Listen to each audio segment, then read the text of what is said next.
Hop. Vous m'avez dit les places pour... Bien, bonjour à toutes et à tous. Bienvenue à ce webinaire dédié au modèle de données et à l'activation des data dans le domaine du marketing automation. Je me présente, je suis Daniel Lalique, business manager chez Actito France depuis 4 ans et je suis accompagné de Brice qui va se présenter. Brice. Bonjour, donc Brice, je travaille au marketing à l'AS Saint-Etienne et je m'occupe particulièrement de la partie CRM, donc toute l'activation de nos data et de nos campagnes marketing autour de ça. Voilà. Voilà, merci Brice d'être avec nous aujourd'hui. Alors effectivement, nous avons invité Brice de l'AS Saint-Etienne car le club utilise la solution Actito depuis plus d'un an et demi, je crois. Et l'idée, c'est d'écouter le retour d'expérience de Brice pour voir justement quel est en quoi l'accès direct à une base de données riche, justement, multitable, permet vraiment de gagner en agilité, en efficacité dans la mise en place de ces scénarios et de ces campagnes marketing. Alors, pour ceux qui ne connaissent pas encore Actito, en 2 mots, en fait, Actito est une solution de gestion et d'automatisation des campagnes marketing multicanales qui est développée aujourd'hui depuis plus de 10 ans et qui est utilisée par plus de 250 clients dans tous les secteurs d'activité dans plusieurs pays. Et c'est une solution, en 2 mots, qui permet notamment de mettre en place des campagnes et des scénarios marketing très personnalisés, ciblés, temps réel, en s'appuyant notamment sur l'ensemble des data, des données directement accessibles au travers de la solution par des marketeurs non informaticiens. Et alors, excusez-moi, oui, je vais partager le PowerPoint, effectivement. Donc voilà. Donc vous devez voir normalement le PowerPoint que j'avais oublié d'activer au départ. Donc le webinaire d'aujourd'hui, juste pour rappel, s'inscrit dans une session de 4 webinaires que nous avons organisé en cette fin d'année. La première session a déjà eu lieu au mois de septembre et portait sur l'intelligence artificielle avec notre partenaire Inbox. Aujourd'hui, on va parler de modèles de données, d'activation des data avec la Saint-Etienne. Prochainement, le 29 novembre, on parlera également de délivrabilité avec Anne-Claire Fichten, notre experte délivrabilité Actito, et Alain Doustalet d'Orange. Donc, ce sera un webinaire vraiment intéressant parce qu'on aura des informations directement à la source au niveau d'un fournisseur d'accès à Internet principal sur la France notamment. Et la dernière session portera sur la gestion de projet et sera animée par Damien Amaury, chef de projet Actito, et avec potentiellement un client qui viendra témoigner. Et oui, on va parler de modèles de données, de modèles de données multitables. Et en fait, pourquoi? Parce que alors effectivement, nous avons récemment publié une infographie qui est directement accessible sur notre blog du site internet, une infographie qui présente effectivement les différences et les impacts entre l'utilisation de solutions de gestion de campagne monotables et multitables. Et pourquoi nous avons publié cette infographie et le webinaire d'aujourd'hui? Simplement parce que nous sommes régulièrement confrontés à ce type de questions par des annonceurs qui aujourd'hui utilisent des solutions, on va dire, de routage, d'email marketing, et qui se demandent en quoi le passage vers une solution dite modèle de données relationnel, modèle de données multitable, va leur apporter finalement des bénéfices complémentaires pour la gestion et la mise en place de leur scénario marketing.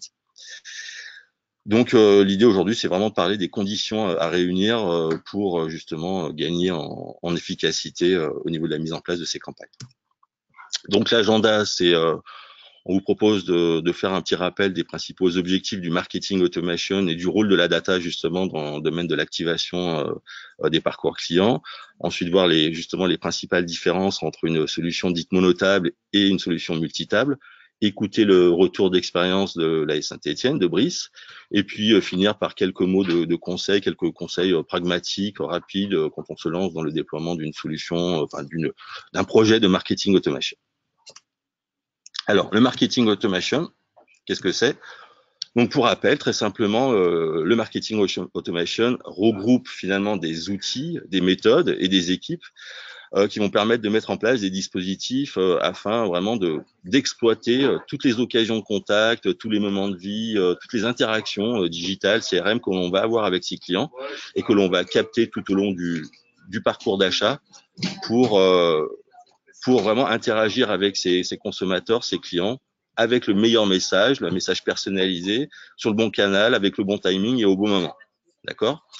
L'idée étant d'activer l'ensemble de ces programmes marketing à l'aide de scénarios multi-étapes et multicanal, donc vraiment des scénarios qui vont déclencher en temps réel l'envoi de messages au bon moment pour vraiment accompagner les clients dans leur parcours d'achat et leur cycle de vie.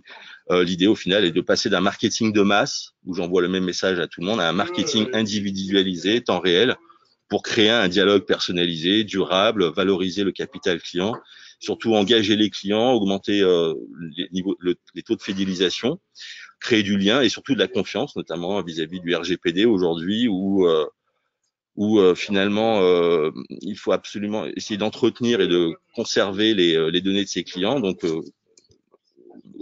garder leur confiance au travers de messages justement personnalisés qui vont vraiment répondre à leur centre d'intérêt et susciter de l'intérêt, capter leur intention et les accompagner sur la durée. Donc, pour activer ces scénarios, finalement, on va s'appuyer, on va exploiter de la data que l'on CRM, digital, donc comportement web, comportement sur les messages, etc. Les data transactionnelles, les achats en boutique, les achats sur le e-commerce, contextuels par rapport à une situation géographique, situation météo, etc.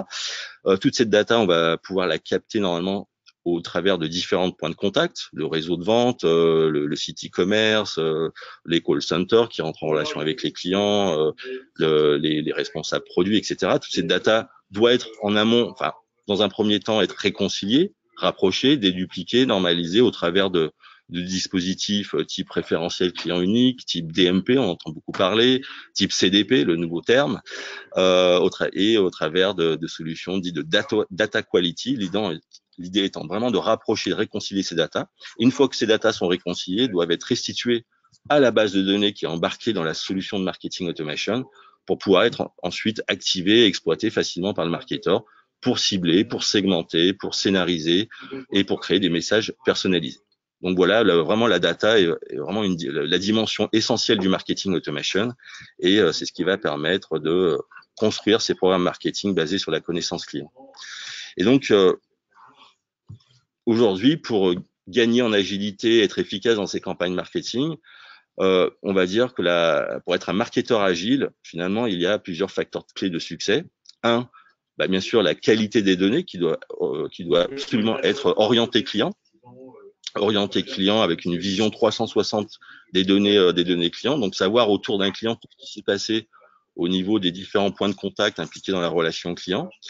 Et il faut que toutes ces données soient directement accessibles par le marketeur au travers de son outil de marketing automation pour pouvoir, comme je vous disais tout à l'heure, effectuer à la volée des ciblages, créer des nouvelles audiences, des nouveaux scénarios et gagner finalement en autonomie opérationnelle pour un marketing dit data-driven, donc basé sur la connaissance client et avec une approche test and learn. Ça veut dire quoi? Ça veut dire pouvoir facilement et de manière très agile pouvoir créer à la volée des nouvelles audiences, comme je disais, tester des nouveaux scénarios, observer les résultats sur des cycles courts, les faire évoluer, toujours en s'appuyant sur de la data que je vais pouvoir activer à n'importe quel moment pour tester des nouveaux programmes marketing et ne pas être dépendant de mon IT et lui demander à chaque fois de faire des extractions particulières au niveau des sources de données pour pouvoir ensuite les récupérer dans ma solution de gestion de campagne. Donc tout ça, l'objectif étant vraiment de gagner en réactivité, en productivité et finalement en indépendance vis-à-vis de la technique, car une fois que le socle data est créé, que les mécanismes de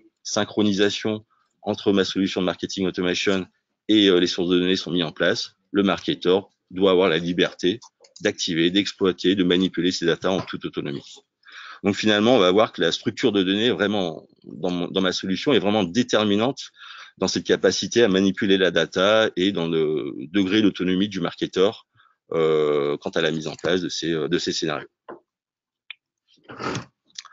Et donc aujourd'hui, il existe deux types de solutions de gestion de campagne sur le marché, des solutions essentiellement monotables, qui sont des solutions historiques, qui sont apparues sur le marché il y a bien plus de 10 ans, et qui qui fonctionnent très bien, mais qui arrivent à certaines limites, et les solutions dites multitables qui vont vraiment permettre aux marketeurs d'accéder à l'ensemble des datas et de pouvoir opérer des manipulations, des ciblages à la volée sans dépendance vis-à-vis de sa technique. Alors, ce que l'on vous propose, c'est de vous montrer au travers dans un premier temps, d'un exemple très simple, très concret, les différences entre une solution monotable et une solution multitable. Et ensuite, on écoutera le retour d'expérience de Brice.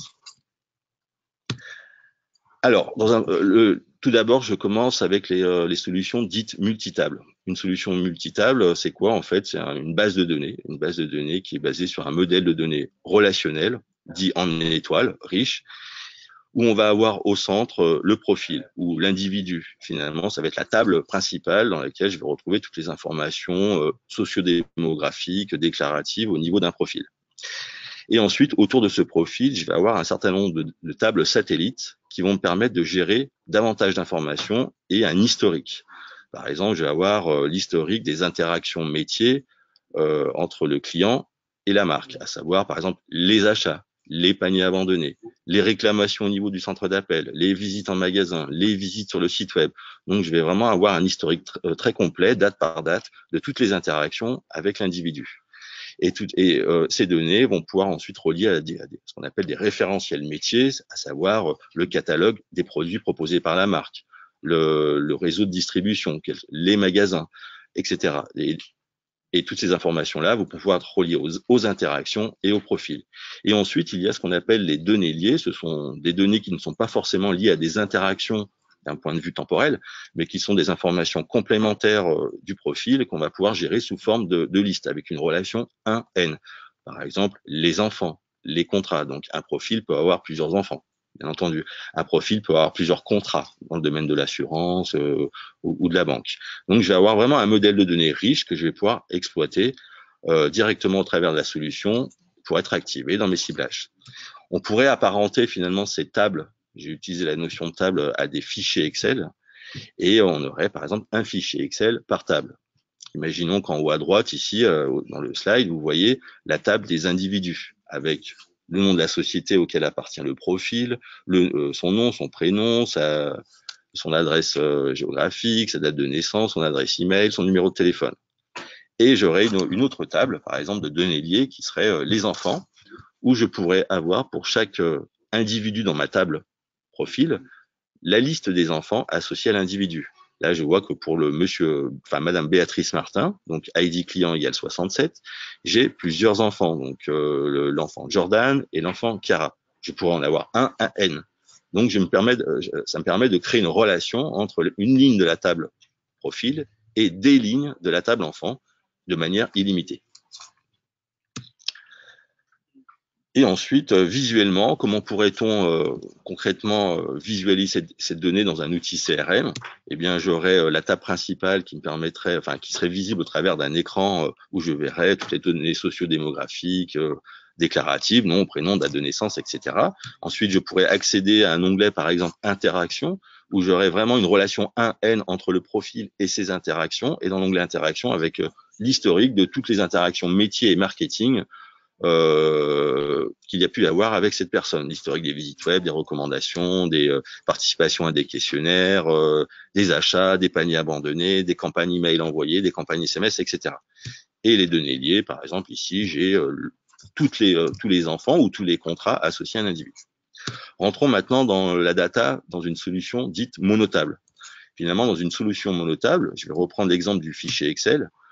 Une solution monotable, en fait, s'apparente à un seul gros fichier Excel qu'on va appeler fichier à plat, dans lequel je vais retrouver toutes les informations liées à un individu, sous forme de colonnes, sans relation avec d'autres tables, donc d'autres fichiers Excel.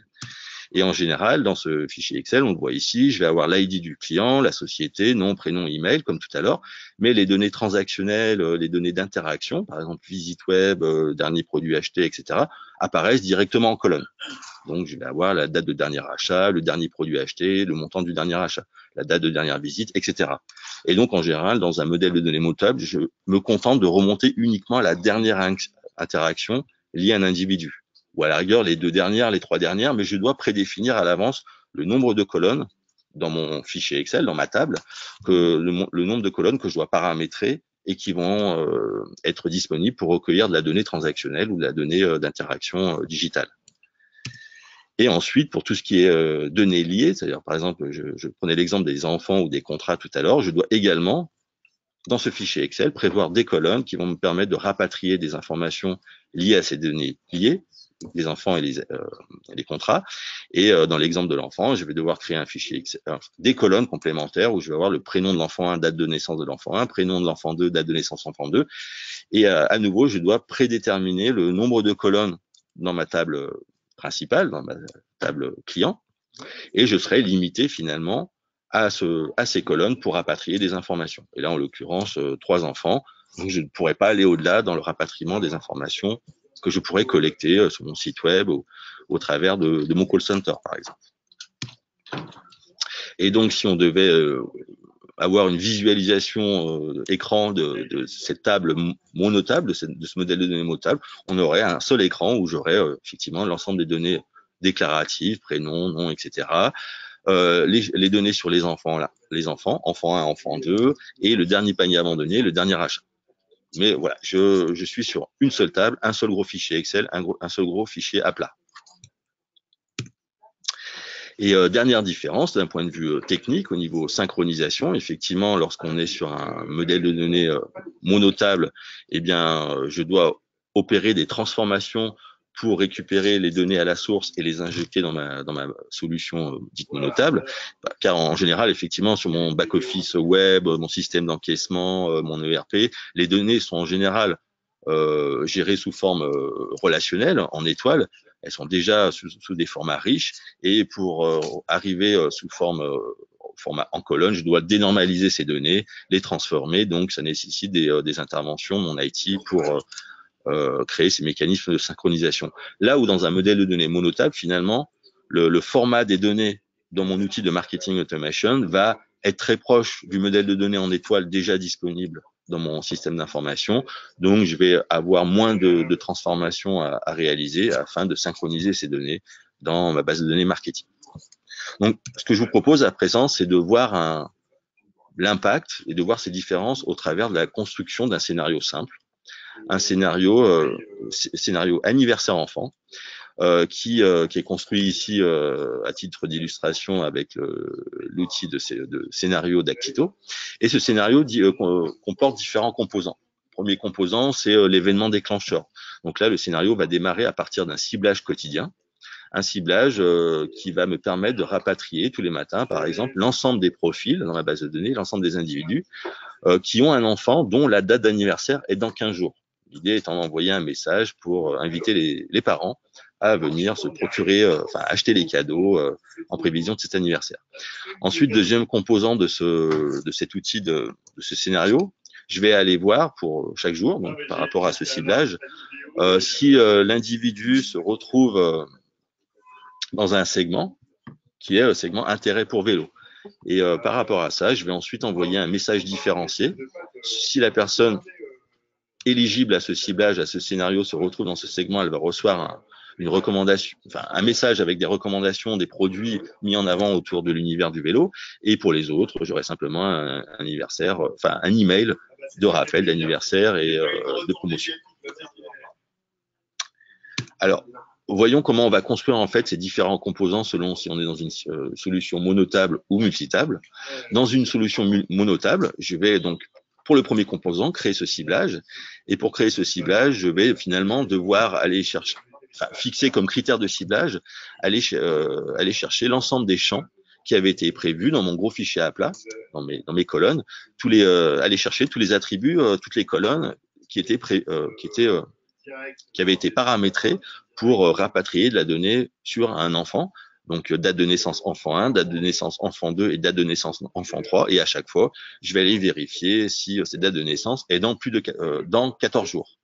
Et avec l'opérateur OU, donc, je vais créer une requête qui va me balayer l'ensemble de la table contact et aller regarder les 3 colonnes, finalement, que j'avais prévues pour rapatrier ce type d'information. Et bien entendu, je suis limité à ces 3 colonnes. Je ne peux pas aller chercher d'autres enfants puisque je ne peux pas les récupérer dans mon modèle de données. Alors que dans une solution multitable, finalement, je vais pouvoir, dans mon moteur de ciblage, accéder à l'ensemble des tables du modèle de données, les paniers abandonnés, les enfants, le détail des achats, les visites web, etc. Je vais me contenter d'activer une requête sur la table des enfants et d'insérer un seul critère de recherche, date de naissance est dans 14 jours, et le système va simplement me scroller, aller regarder dans la table enfant, toutes les lignes enfants dont la date de naissance est dans 14 jours, et me rapatrier les profils parents associés.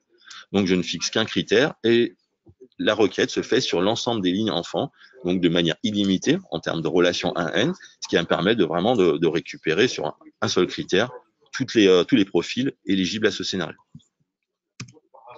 Ensuite, au niveau de la segmentation, rappelez-vous, il y avait un segment intérêt pour vélo. Et là, c'est pareil, je vais me baser sur une requête qui, dans une solution monotable, va me permettre d'aller chercher toutes les personnes qui ont acheté un dernier produit dans le domaine vélo, qui ont, pour date de dernière visite web, il y a moins de 30 jours, le produit porte sur vélo. Mais en l'occurrence, ici, vous le voyez bien, je ne peux me baser que sur la dernière interaction, puisque dans mon fichier Excel, mon fichier à plat, je suis limité à la dernière interaction. Alors que sur une solution dite multitable, finalement, je vais pouvoir activer la table à nouveau visite web ou détail des achats et demander au système d'aller me chercher tous les profils qui ont fait un achat il y a plus de 2 ans sur la catégorie vélo, quelle que soit la date vraiment, quelle que soit l'interaction, et qui ont dans ces 30 derniers jours visité plus de 5 fois un produit sur la catégorie vélo. Et là, sans limitation en termes d'interaction, je vais vraiment pouvoir aller scroller l'historique des interactions web et des achats et pouvoir rapatrier des profils qui sont susceptibles de répondre à ce critère de segmentation grâce à une exhaustivité des datas dans ma base. Et ensuite, en termes de personnalisation, je vais envoyer un email donc qui sera personnalisé par exemple avec le prénom de l'enfant. Et effectivement, là, ici, dans une solution dite multitable, je vais avoir simplement à insérer en fait un critère de personnalisation, une variable de personnalisation qui va me récupérer automatiquement le prénom de l'enfant qui est fourni finalement par le scénario et enfant qui a rendu le profil parent éligible dès le départ par rapport au premier événement déclencheur qu'est le ciblage.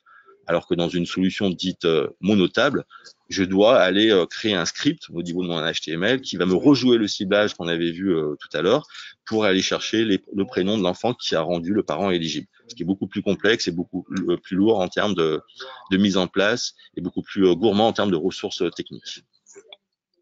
Donc voilà, j'ai voulu ici illustrer au travers d'un exemple simple les différences entre le monotable et le multitable. Et ce que je vous propose à présent, c'est d'écouter Brice et de voir un peu quel est son retour d'expérience quant à la mise en place de cette solution multitable et qu'est-ce que ça a pu apporter en termes de bénéfices et d'impact. Brice, je te laisse la parole. Oui, donc nous, juste pour resituer un peu le contexte, il n'y a pas si longtemps que ça, on avait simplement une base de données, en tout cas un référentiel client, qui regroupait tous les contacts qu'on pouvait avoir avec nos clients, que ce soit la billetterie, la boutique, le musée ou la newsletter, etc. Mais on n'avait aucun outil adapté pour utiliser ces données-là. Donc c'est pour ça qu'aujourd'hui on est avec Actito, c'est pour avoir vraiment une vision 360 de nos contacts et aussi une vision omnicanale de nos fans. Pourquoi pour mieux les segmenter, puis pour proposer des campagnes marketing qui soient adaptées à chacun des profils qu'on a dans notre table. Pour résumer, aujourd'hui, on a une table qu'on a appelée profil supporter, qui là regroupe vraiment les infos de base de nos supporters, le nom, prénom, âge, voilà, toutes ces données-là. On a aussi des données simples qui sont je suis abonné au stade ou pas, je fais partie du programme de fidélité ou pas. Voilà, des données très très simples qu'on a mis dans cette base dans cette base profil supporter. Et puis à côté de ça, comme disait Daniel, on a pas mal de tables qui sont liées. On en a 14 aujourd'hui.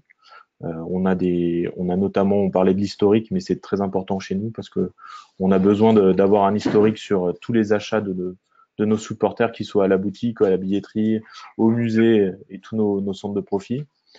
Et puis aussi l'historique par rapport à leur venue au stade. Ça aussi, c'est important chez nous puisque le fait de savoir s'il y a 3 ans il est venu à un match, c'est intéressant, ou depuis combien de temps il est abonné. Ça aussi, c'est des éléments dont on avait besoin. Donc c'est pour ça qu'on a choisi de créer des tables à chaque fois pour chacun de ces éléments-là. J'ai pris un exemple assez simple, qui est le cas de la boutique. Aujourd'hui, notamment pour les inactifs boutiques qu'on essaye de relancer assez régulièrement. Donc, on a créé un petit scénario, et justement, les tables qui sont liées vont nous permettre de savoir si cette personne a déjà acheté par le passé, mais elle est peut-être devenue inactive depuis un an, elle n'a rien acheté. Donc, grâce à l'historique qu'on a sur ces transactions boutiques, ça va nous permettre de les toucher, de lui envoyer un mail, un SMS, au moment où il est passé d'un segment actif à inactif grâce à ces tables-là. Voilà. Et donc, aujourd'hui, Brice, tu as accès à toutes les données au travers de la solution de ton modèle de données avec les 14 tables. Exactement, j'ai vraiment une vision 360, et vraiment sur tous les canaux, et tous les points de contact de tout ce qu'on a via ces tables-là, et surtout un historique saison après saison de tout ce que ce supporter peut faire chez nous. Et après, tu exploites toutes ces datas pour créer à la volée tes ciblages, tes scénarios, tes segments. Oui, ça nous permet par exemple d'avoir des segments sur des gens qui sont abonnés depuis de nombreuses années, des gens qui sont des nouveaux abonnés.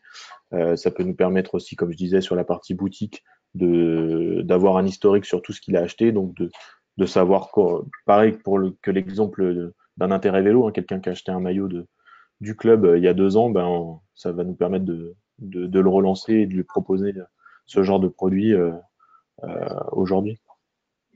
Ouais, donc du coup, même s'il a acheté, il a réalisé d'autres achats depuis 2 ans, tu ne perds pas cette information comme quoi il a acheté le maillot il y a 2 ans. Elle est toujours dans l'historique, et à tout moment, tu peux le segmenter et retrouver cette personne et la réactiver sur ce type de sujet, quoi. Tout à fait, ça nous permet, pareil pour la billetterie, et quelqu'un qui a acheté un billet pour tel match il y a 2 ans, de le relancer cette année pour la même affiche, parce que potentiellement c'est quelqu'un qui a un intérêt pour ce genre de match. Donc peut-être qu'entre-temps il est revenu au stade, mais on sait que en tout cas pour ce match-là, il a eu un intérêt, donc on va pouvoir le relancer.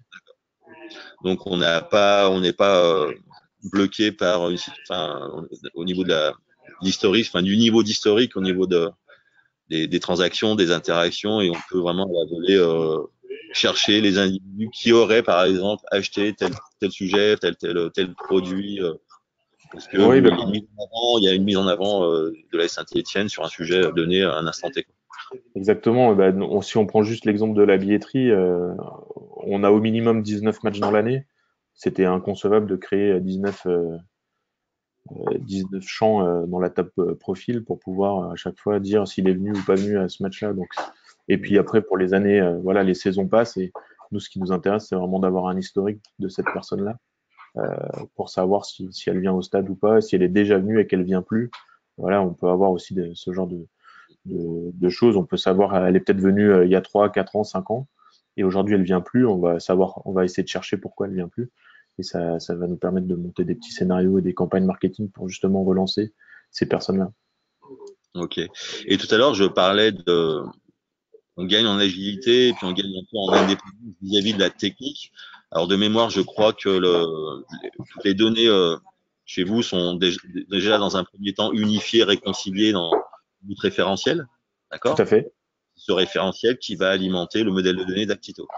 Exactement. C'est comme ça aujourd'hui qu'on fonctionne, sachant que on a quasiment moi, en tout cas, chaque fois que j'ai besoin d'éléments, si je passe par Actito, j'ai pas besoin d'export ou de choses venant du référentiel client pour pouvoir exploiter toutes ces données.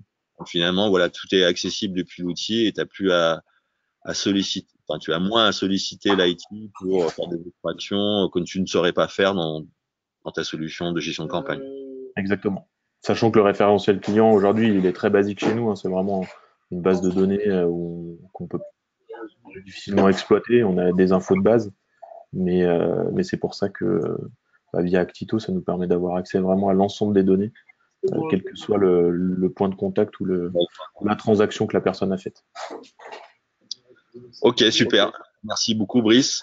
On verra s'il y a des questions après. Je propose de finir sur notre conclusion et de répondre aux questions s'il y en a. Alors, pour finir, effectivement, à l'image de Brice, de la Saint-Étienne, aujourd'hui, c'est vrai que on le voit sur le slide suivant.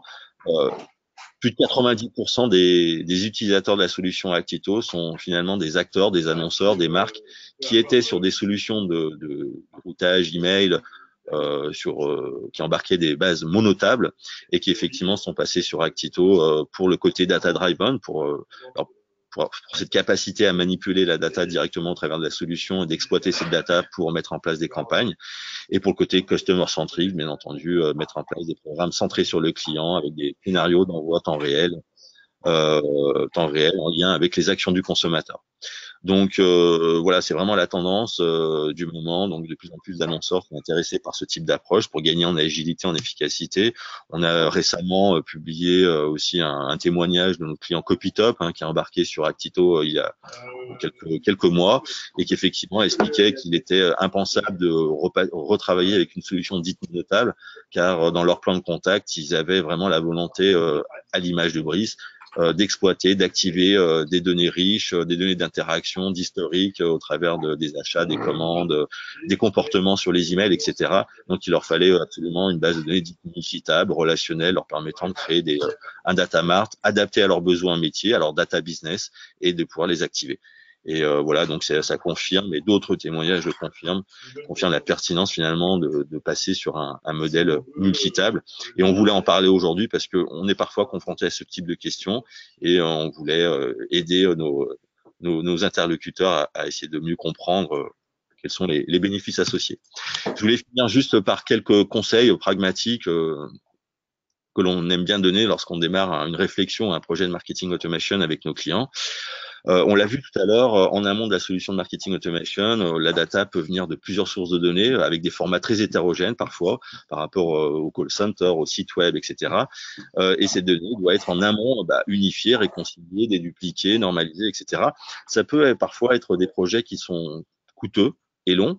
Et donc, ce qu'on nous recommande, c'est vraiment d'y aller de manière progressive, d'avoir une vision long terme du référentiel client unique qu'on souhaite mettre en place, référentiel client unique qui sera au service des outils opérationnels type Actito ou un outil de call center ou un outil web par exemple, mais de le construire progressivement en fonction des quick wins finalement que l'on veut mettre en place, des actions marketing de court terme que l'on veut mettre en place, qui vont nous permettre justement de commencer à mettre le pied dans le marketing, dans le domaine du marketing automation, de tester des premiers scénarios et finalement de valider la pertinence des données qu'on récupère de ce référentiel client unique et de valider finalement le déploiement, la pertinence du déploiement de son référentiel au gré des actions marketing qu'on va mettre en place et qui vont nous démontrer, nous confirmer ou pas la qualité des données. Ensuite, revoir et fiabiliser les processus de collecte à la donnée. Effectivement, ça peut être un bon moyen aussi de faciliter le rapprochement des données au niveau de son référentiel. C'est de revoir les processus de collecte au niveau de son outil CRM, de son outil, de ses formulaires de contact, par exemple, de création de compte sur le site web, de ses tablettes vendeurs en magasin. Et souvent, ces données sont hétérogènes, ne sont pas saisies de manière uniforme et cohérente. Donc déjà, essayer de mettre en place des outils d'aide à la saisie, de formatage automatique peut considérablement aider et faciliter le rapprochement de ces datas. C'est un projet, voilà, on attaque le sujet à la source pour faciliter ensuite finalement la cohérence des données, la qualité des données, le rapprochement. Et dernier point, donner un sens à la collecte pour maximiser qualité et complétude. C'est effectivement expliquer aux clients en quoi des données de qualité saisies au travers d'un formulaire, d'un compte qu'on va créer sur le site web, en quoi la pertinence et la qualité de ces données vont vraiment aider finalement la marque à lui proposer des messages très personnalisés, adaptés à ses besoins, adaptés à ses moments de vie. Et donc expliquer aux clients qu'en contrepartie de ces données, on va vraiment lui transmettre des informations de qualité. Donc bien entendu, il faut tenir sa promesse pour derrière ne pas décevoir et continuer à garder le consentement du client quant à l'exploitation des données et à la communication. Et aussi le bénéfice, le sens de la collecte et le bénéfice côté utilisateur dans l'entreprise, c'est-à-dire avec l'ensemble des collaborateurs impliqués dans la relation client. au niveau du centre d'appel, au niveau du magasin, etc. Donc, sensibiliser, par exemple, les vendeurs en magasin sur la qualité des données saisies pour derrière, en leur expliquant que derrière, ça va vraiment les permettre à l'entreprise d'optimiser les actions marketing, d'optimiser les actions commerciales, et tout ça au bénéfice du point de vente ce qui va lui permettre d'optimiser ses interactions CRM, ses interactions physiques avec les clients. Donc voilà, 3 petits conseils assez génériques, mais qu'on prodigue régulièrement à nos clients pour avancer sereinement dans ce type de projet. Brice, tu as quelque chose à rajouter en termes de conseils? Non, non. Après, l'important c'est d'avoir voilà, la pertinence des datas qu'on a derrière et s'assurer que voilà, elles sont bien collectées et que derrière elles sont bien transmises à l'outil pour pouvoir les exploiter au maximum. C'est vraiment un travail en amont qui est très important. On le voit parce que lorsqu'on demande à des vendeurs ou vendeuses en magasin d'aller saisir, d'aller collecter des adresses email, notamment dans le cadre de la mise en place du ticket de caisse dématérialisé, si aucun outil n'est mis en place pour aider à la saisie, on a des taux d'erreur assez importants au niveau de la base de données email. Et c'est dommage puisque finalement ça pénalise tout le programme marketing. Là où si on va vraiment aider, assister avec des outils intelligents de formatage automatique, de tests de qualité des données, eh bien on a des taux de qualité de données beaucoup plus importants et ce qui participe grandement à l'image de marque, aux communications que l'on va envoyer au programme marketing dans sa globalité. Tout à fait. Alors, on arrive à la fin de ce webinaire. Je vais voir s'il y a des questions au niveau de l'onglet questions. Alors, première question, comment pouvez-vous faire le lien entre les données venant de votre boutique et celles en ligne pour obtenir un RCU? Et comment obtenez-vous un consentement RGPD en boutique? Donc pour réconcilier des données, on va dire boutiques et des données de transactions ou des données que l'on va capter au niveau de son site web, il faut effectivement identifier, enfin spécifier une clé de rapprochement, ce qu'on appelle une clé de rapprochement. Alors la clé de rapprochement la plus facile à utiliser étant l'adresse email. Effectivement, si je collecte l'adresse email en ligne, et c'est souvent le cas, et en boutique, dans le cadre de la mise en place d'un programme de fidélité ou du ticket dématérialisé, je vais assez facilement pouvoir rapprocher les données. Ensuite, si je n'ai pas ces données, j'ai d'un côté des numéros de téléphone, de l'autre côté des adresses email, mais j'ai nom, prénom, adresse postale, etc. Je vais éventuellement pouvoir faire du rapprochement par rapport à ces données géographiques, enfin sociodémographiques.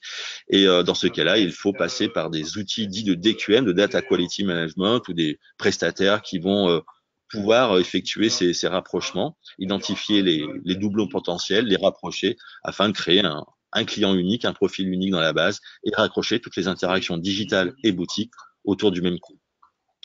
Comment obtenez-vous un consentement RGPD en boutique?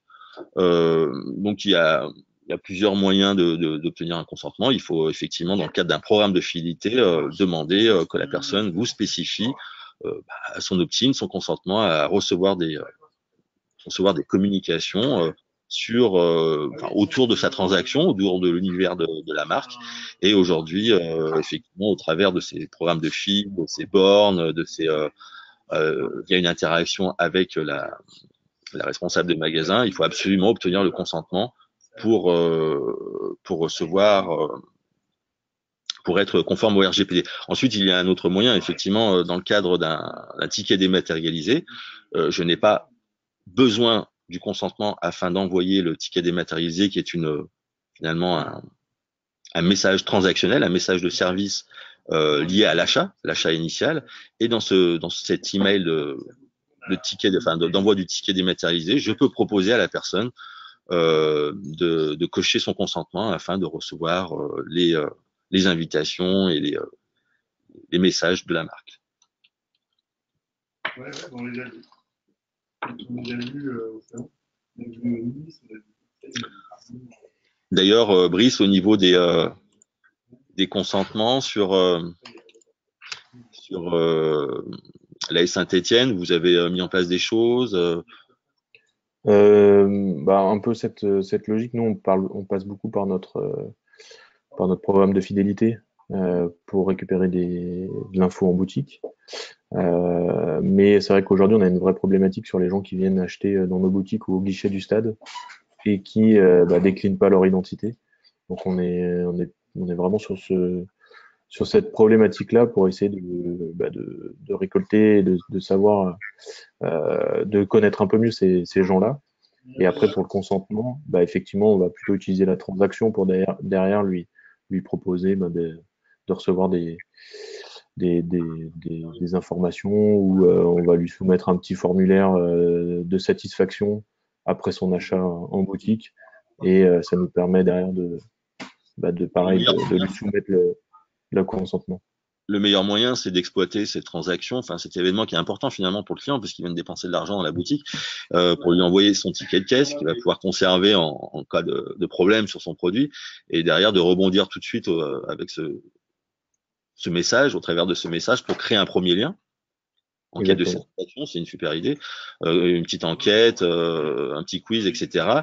Et la participation du consommateur à ce formulaire, à cette enquête, finalement, montre qu'il crée de l'engagement et on l'invite, on l'accompagne plus facilement à donner son consentement finalement sur les communications. Donc, créer un programme relationnel. Même pour des gens qui ne reçoivent pas ou plus nos informations, ça peut aussi leur permettre, ils sont peut-être déjà clients, et ça va nous permettre de relancer cette partie consentement parce que ils sont désabonnés il y a quelques temps, mais ça peut aussi être un moyen de les relancer sur ce genre de choses.